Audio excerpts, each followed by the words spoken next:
এখন আমি ঝিঙেগুলো কুটে নেব।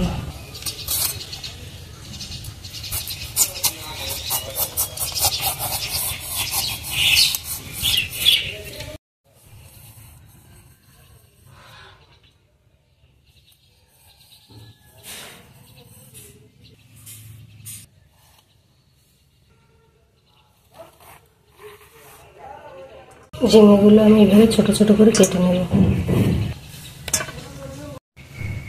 ঝিঙেগুলো আমি সব কুটে নিয়েছি। মুগ ডালটা আমি আগে থেকে ভেজে ধুয়ে সিদ্ধ দিয়ে রেখেছিলাম। ডালটা আমার খুব ভালোভাবে সিদ্ধ হয়ে গেছে। এখন আমি কুটে রাখা ঝিঙেগুলো ঢেলে দিচ্ছি। এখন আমি ডালের মধ্যে লবণ দিয়ে দিচ্ছি, হলুদ গুঁড়া, জিরা গুঁড়া, ধনিয়া গুঁড়া,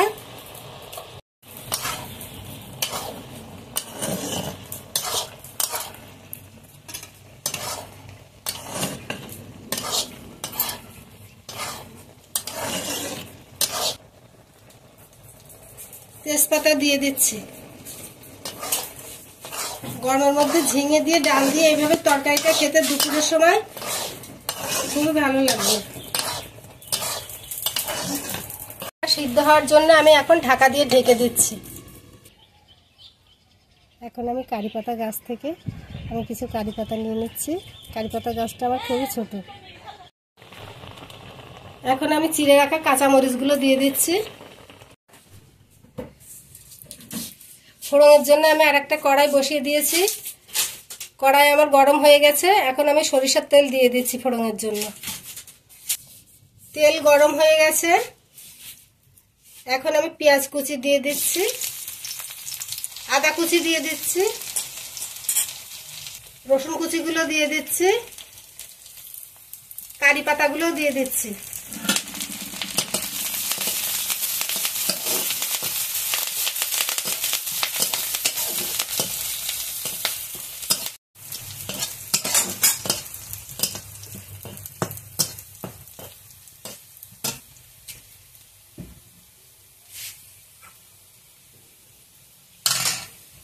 পেঁয়াজ রসুনটা আমার ভালোভাবে ভাজা হয়ে গেছে।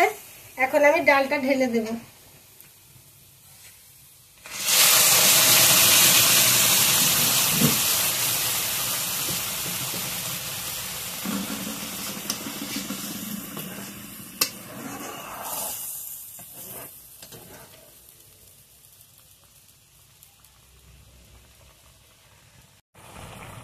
রান্নাটা আমার হয়ে গেছে।